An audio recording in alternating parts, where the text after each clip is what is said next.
what are some situations where you might want clean versus character, or vice versa?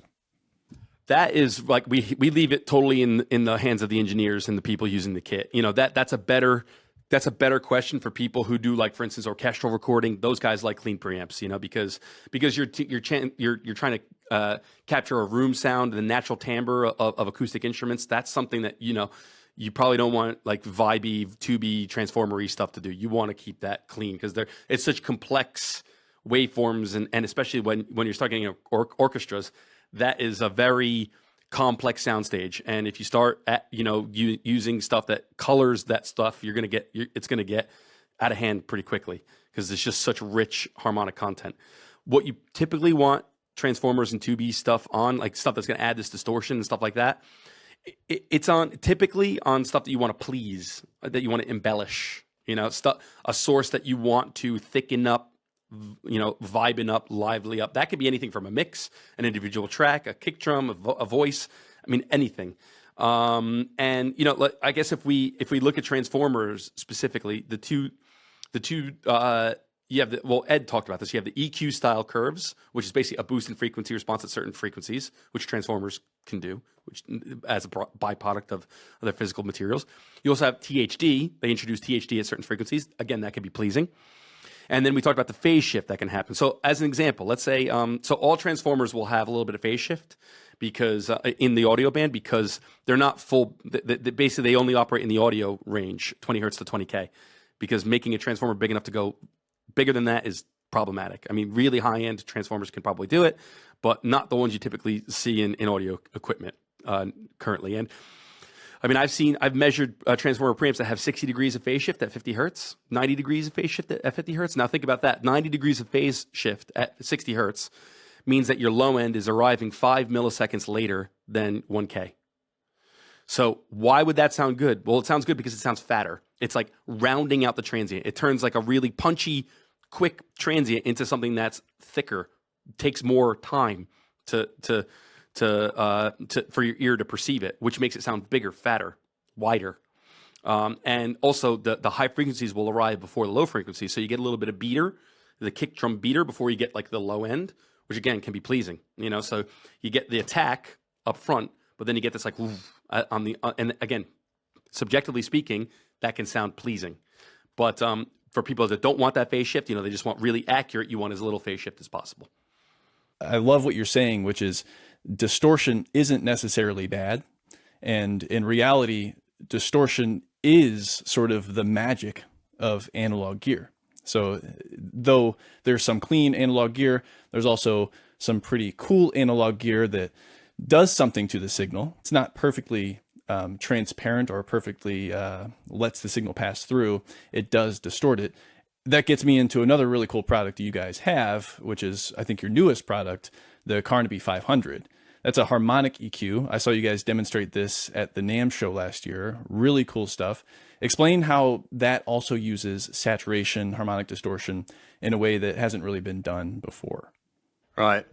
So yeah, it does something very odd. It creates this EQ effect by adding and subtracting, you know, harmonic content generated from, you know, band limited frequencies. So you end up being able to tune the amount of second and third order harmonics and the onset where they come in, and maybe you have the second and thirds coming in at different points with it for each of the three different bands, and it can vary across the frequency ranges for, you know, the frequency bands that the harmonic EQ is setting as well.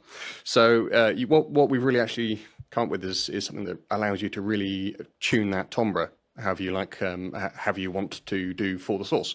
So it's almost like having an infinite range of analog gear, all with their own you know, very particular saturations which suit particular sources, but you can tune to taste. I love that, because a lot of people think EQ, and when they think of frequencies, they think, okay, I play an A on my guitar, or maybe that's 220 hertz. And so they're saying, oh, if I want to make that note louder, I need to EQ 220 hertz. And not necessarily, because even though I'm playing a fundamental frequency, 220 hertz on my guitar, it's going to create a second harmonic at 440 hertz. and a third harmonic at 660 hertz, and so on. It's going to do a lot more than that, Kyle. It's going to have so much. An acoustic guitar creates so much harmonic content. Yeah, exactly. From the resonances and that's down to the cavity of the acoustic cavity, the chamber, the bracing of the acoustic guitar.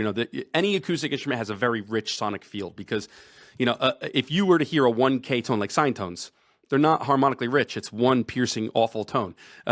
Whereas anything that's pleasing sounding, this is synthesizers, drums, acoustics, very rich signals. And it's not just, you were talking about the octaves, right? So 220 hertz will make 440 hertz, will make 880 hertz, and they'll decrease as they go up the octaves. But the thing is, you'll also get, especially acoustic instruments, you're going to get stuff all over the place. All you have to do is if you have a DAW, look at an analyzer and just like strum a note on your acoustic guitar and look how much frequency content is generated. Just go. I think I know where you're going with the EQ content, but basically, in the world of non-sine waves, in the world of real acoustic instruments and even synthesizers and stuff like that, there's a lot of frequency content. Like a 440 is not just 440. It's a lot of stuff. So we can use this EQ not to just bring up that fundamental or even bring up the existing harmonics that exist in that signal, but we can use it to sort of enrich that signal and create more harmonic distortion that wasn't there. And this word distortion sort of scares people off, getting back to that again. But if you want to think about it as analog magic, you can as well. If you want to think about it as sweetness or richness, those are all synonyms that have been used to describe what is fundamentally the same thing, which is character. Although not all THD is pleasing. That's the issue, though, Kyle. So all THD is distortion. Some of it is pleasing. Some of it is not. A lot of it is not. In fact, yeah. Ed just said the majority is not, and he's right. So you're right. There's two types of THD, and the problem is we can't measure that. We can measure how much THD there is in a signal, but we can't tell you whether it sounds good or bad. Only your ears can really do that. Which is the tricky of it. And yeah, you're right. Distortion. If you're talking about somebody like Ed who designs electronic circuits, like he's talking distortion, he just means what I'm putting in is not what I'm getting out. There's added stuff. There's distortion. But in the terms of an audio guy, an audio engineer, a producer, and a musician, distortion just means that analog thing is doing stuff and it's affecting the signal effectively.